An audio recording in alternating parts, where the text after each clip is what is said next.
one we're going to talk about is coming to Amazon Prime this Friday after a long delay. That is Deep Water, the long-awaited return of director Adrian Lyne, director of Fatal Attraction, 9.5 weeks, Decent Proposal, and Faithful was his last film in 2002. And now, 20 years later, finally, he is back behind the camera, directing Ben Affleck and Ana de Armas in this new erotic thriller based on the novel by Patricia Highsmith. Now, the Patricia Highsmith novel was written many years ago. 50s. Still the same story, but there's a lot of things in there that have been updated for the 21st century. One of the co-writers of the film is Sam Levinson, who you guys might know from, he's the creator of Euphoria. So he's kind of a big deal. So we're going to dive into Deep Water. Right now, so this is one of the last few kind of leftovers from the COVID delays. You know, there's a few more.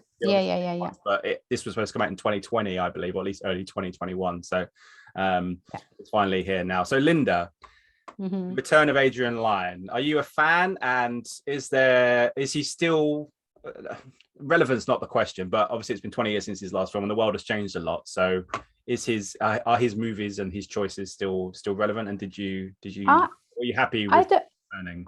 Yeah, I have to tell you, I've not seen any of the reviews, and I've deliberately wanted to do it that way because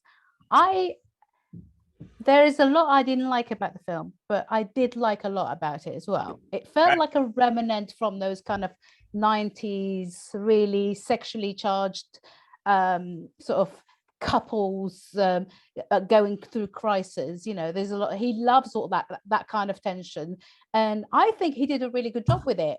I know that it's not exactly something that is with the times. It's a very old-fashioned movie. It's a very old-fashioned sort of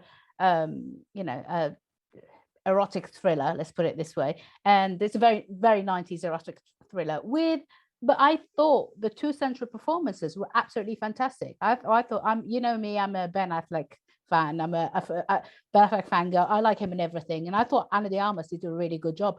I liked it. I don't think it's perfect, but I liked it. I wasn't very familiar with the book. I read all the Ripley books of Patricia Highsmith. I love Patricia Highsmith, and I was very obsessed with all the sort of the Tom Ripley series, but I've never read this, and I didn't know where it was going at all, and I kind of really liked the ending. I liked it a lot. I thought it was really well acted, and Tracy Letts really good in it. Ben Affleck, Ana de Armas, some really good sort of peripheral performances around them. I liked it. What do you think?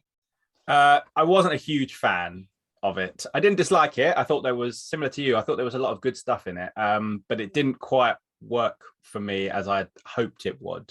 Something you just said there about the fact it felt very 90s, but even though I'm a fan of like 90s erotic thrillers, that this felt very lacking, and it felt a little bit like it was past its sell-by date, a little bit.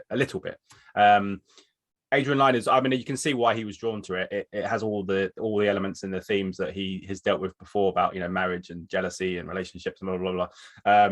And obviously in the last 20 years, or even more so since he was doing, 9.5 weeks in mid-80s, a lot of the world's changed a lot. Relationships have changed, and they talk about in this, and kind of, and they're not necessarily an open marriage, but they are still married, but they're obviously not in love, and there's lots of stuff going on, but not to give any spoilers away. But I can see why he was drawn to it. And he has a really interesting style and a really interesting insight into that kind of stuff. And nobody makes the movies like these, like he does, which is why he's very successful. Obviously, Fatal Attraction. I mean, the Fatal Attraction is fantastic. I love Fatal Attraction. It's brilliant. And I think Indecent Proposal is quite good as well. So I do like his movies, and he's very much of the best of that ilk. But I didn't think this one quite came together. I agree with you though. I thought it's carried a lot by Ben Affleck and Ana de Armas, both of whom are very fantastic performances, both of them. Yeah.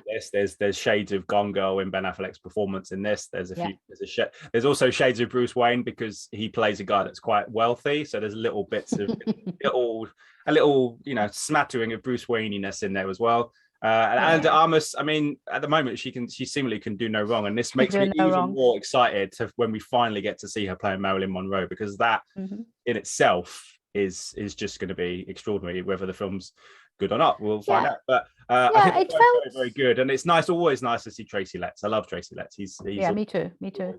Yeah, no, it felt like this was a film that Adrian Lyne has been wanting to make for many, many years. Yeah. Didn't it feel that way? It felt like it's something like a passion project for him, and I think obviously because he is an older sort of filmmaker and probably had his best years while he was making those 90s films. I think I really actually almost felt like an homage to those films, and even if he didn't mean it in that way, even if he was just sorry clap.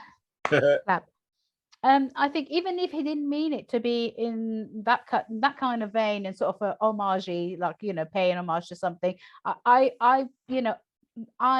me as an audience member, as someone to watch film, can read that much into it. It can read those kind of sort of things into it. And I think this is gonna, like I said, I honestly have not looked at any of the reviews because I wanted to keep my I don't want to be sort of swayed either way by the reviews, but at the same time I think I really liked it more than I thought I was going to like it, because, you know, you hear sort of, oh, it's not going to be a very good movie. I liked it more than I thought I was going to like it, and I think that those two make it into something really watchable. I didn't think it was long. I thought it was just the right amount of time. Yeah, well, I liked it more than I thought I would. Yeah, I think the general consensus I've seen so far has been mixed, with the emphasis slightly on the lower grades, shall we say, but definitely mixed. So it's not going to be for everybody. However, I think it's certainly worth a watch. It's not something I would race back to see again at all, because it didn't. Oh no, not me. But I can see people having a good time with this. And like you said, you know, even though we can't really judge it we have to judge it by modern standards, not the films that he made in the 80s and 90s. But it's a sort of film that if this was made in the 80s or 90s, it would be a big deal. You know, usually don't get the box office or the attention that they used to get. It's another, you know, one of those subgenres that just, unless they're on streaming, they just don't really get made anymore. And unless there's a kind of big names attached, which this one does have, they kind of, you know, don't really get seen, and they kind of sink without trace in terms of, you know, promotion and all that kind of stuff. You don't really see them anymore.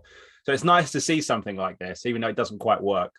It's nice to see something that's a little bit different from the norm as what we get. And it's not a Marvel movie. It's not a superhero movie. It's a nice sort of, you know, character-led story, which I really miss. You know, I miss those kind of like sort of, very sort of intriguing stories of couples, and what isn't seen, what isn't said is the most important, if you know what I mean.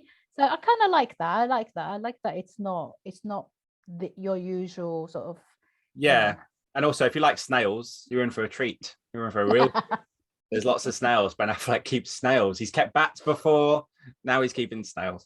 Anyway, but yeah, should we do our scores? Let's do a verdict. Other things to talk about. So I gave this 2 stars. I think that's okay, fair enough. That's about right for me. I think it's not awful, it's not great either, but it's certainly, you know, if you're a Friday night on Amazon Prime, if that's how people do these things these days, this is certainly worth a push of that play button, I would say.